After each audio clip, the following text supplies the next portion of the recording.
নিলামের আগে শাহরুখ খান বেছেছেন কেকেআর এর captain forever কে। হ্যাঁ, ঠিকই শুনছেন, শাহরুখের কাছে ইনি হলেন ক্যাপ্টেন ফরএভার। জানেন কে এই ক্রিকেটার? কেকেআর এর কোন ক্রিকেটারের প্রতি শাহরুখের একটু বেশি টান? জানুন বিস্তারিত। আইপিএল 2025 নিলামের পর 10টি ফ্র্যাঞ্চাইজি নতুন করে গুছিয়ে নিয়েছে নিজেদের দল। তবে ডিফেন্ডিং চ্যাম্পিয়ন কেকেআর কাকে নতুন অধিনায়ক করবে তা নিয়ে তৈরি হয়েছে বিস্তর জল্পনা। তবে সম্প্রতি কেকেআর দলের কর্ণধার তথা বলি বাদশাহ শাহরুখ খান নিজের ফ্র্যাঞ্চাইজির অধিনায়ক সংক্রান্ত বিষয়ে পোস্ট করেছিলেন। সেখানে কেকেআর এর ক্যাপ্টেন ফরএভার বেছে নিয়েছিলেন এসআর কে।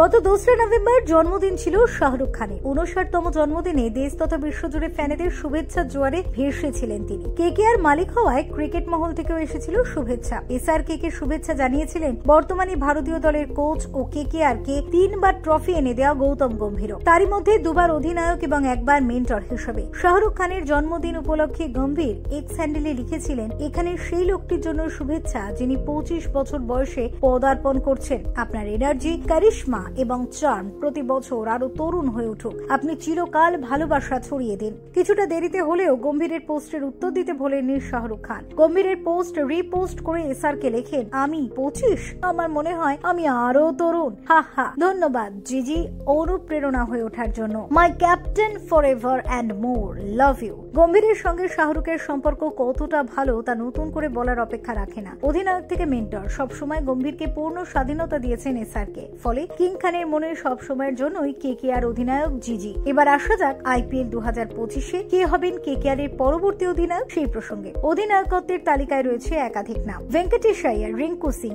অজিঙ্ক্য রাহানারে রয়েছে দৌড়ে। তবে কেকেআর সিইও ভেঙ্কি মাইসোর জানিয়েছেন এখনো কোনো সিদ্ধান্ত হয়নি। আলোচনার মাধ্যমে নেওয়া হবে চূড়ান্ত সিদ্ধান্ত।